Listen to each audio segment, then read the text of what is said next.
it is unfortunate that a Kenyan is facing this kind of situation.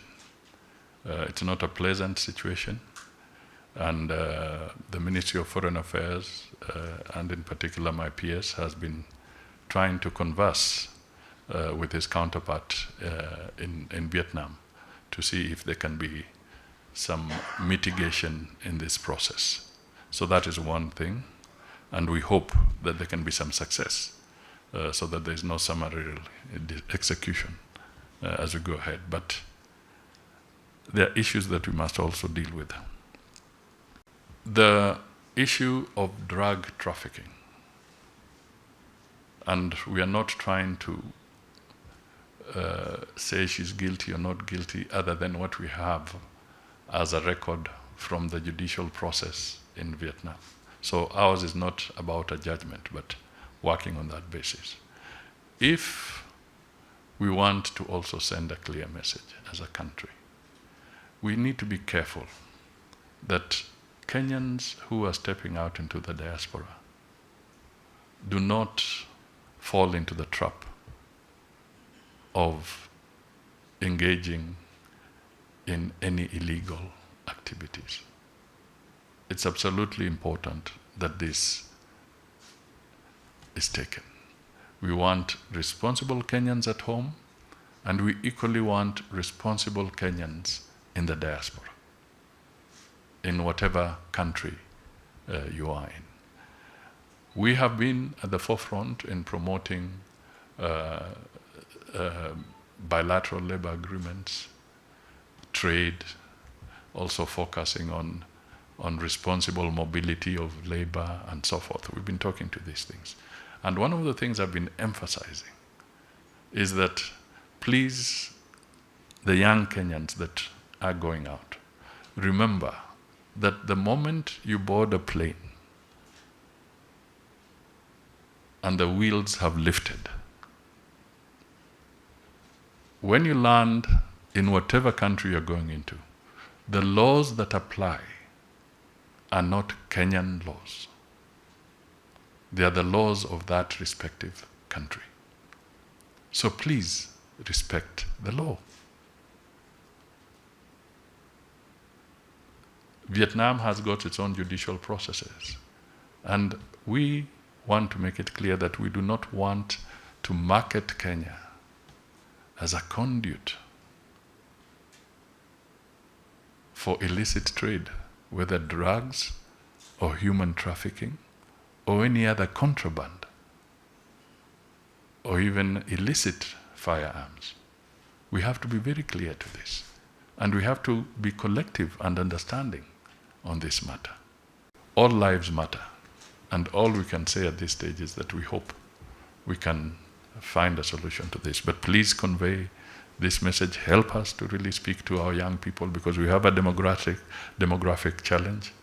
Jobs may be a problem for us today, but because our population is very, very young, people might think it's an adventure. It's not an adventure. Security checks in various airports, in various ports of entry in different countries are very intense, very thorough, so don't try to do that. And for Kenya, we also want to make sure that we continue to intensify the surveillance here.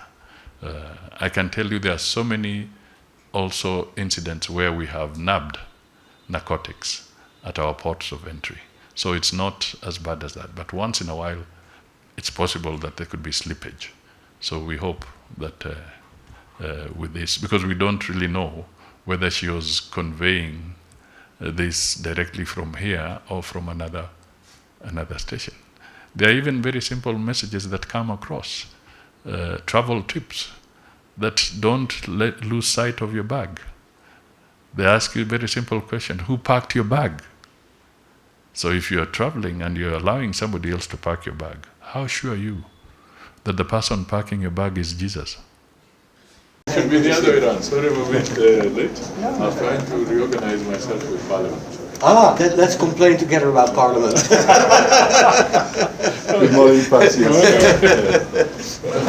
Hello. Martin from the director. Good morning. They are intensive in the sense that there's quite a high frequency of debates.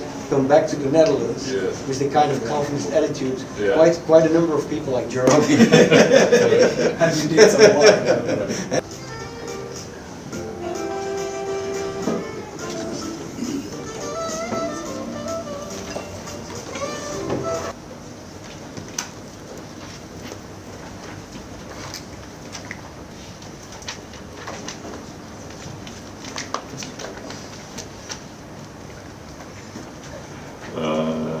It is my pleasure to welcome you and your delegation to Kenya. For bilateral relations, reaffirming our shared commitment to deeper engagement in commercial diplomacy and peace and security.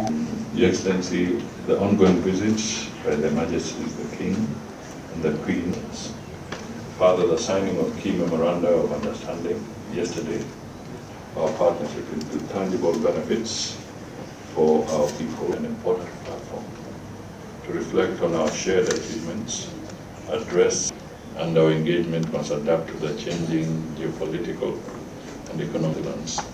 As long-standing partners, have a responsibility to ensure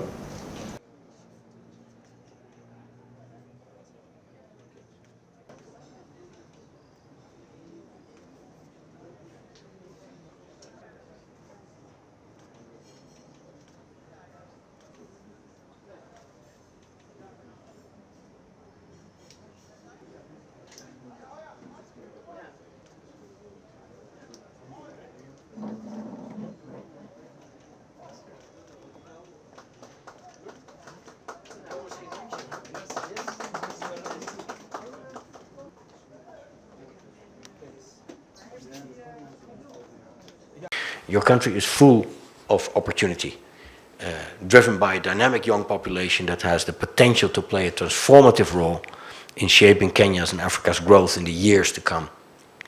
It is important to tap into this potential, and it's important to listen to young people's concerns. The Netherlands is eager to work with you to promote sustainable trade and development, to tackle shared security challenges, to champion our common values on the global stage. And this is a partnership of opportunity, a partnership for prosperity, a partnership for our shared security stability, a partnership for the future. So let's continue building this future together. Asanteni Sana, thank you very much. We share many similarities that make our partnership a natural fit. Both our countries are outward-looking, trade-oriented, driven by entrepreneurial spirit. We are both regional hubs in our parts of the world, Kenya in East Africa and the Netherlands in Europe. And we both value sustainability and innovation. Kenya is leading in renewable energy, while the Netherlands is known for its expertise in sustained agriculture and water management.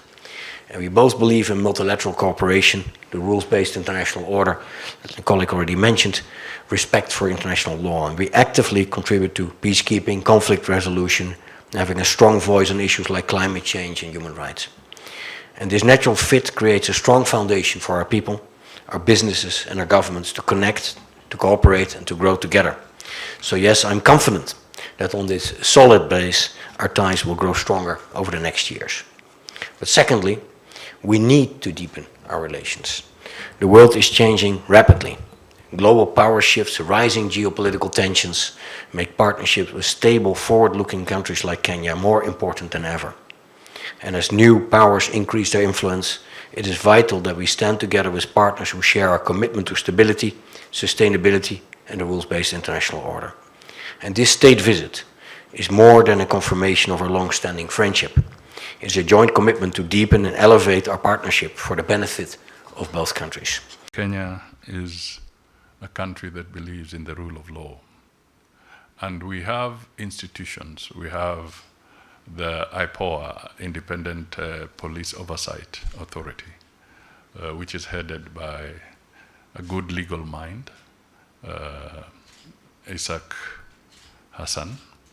And we expect where there are complaints, and indeed there was even a report of, that was handed over to the President, where there are reports of any violations or transgressions, we expect action to be taken through the judicial process. And we are not about to run away. from this particular position. So indeed, if there are any transgressions by the security agencies, we expect the due process of the law to take place. We value all lives, we value everybody. Equally, I think it is important that I also highlight that on Kenya's part, let us protect our freedoms by being responsible, so that violations from both sides, if you have a right to demonstrate as enshrined in the Constitution, do so, but do so peacefully, so that we are not involved in destroying property and harming other Kenyans who also have a right to engage. So all I can say is that we expect the institutions that have been provided for and have the legal and constitutional mandate to go to the full length of the investigations. And I can assure you, where appropriate conclusive evidence is put together, the government will not hesitate and will not obstruct in the prosecution process going forward.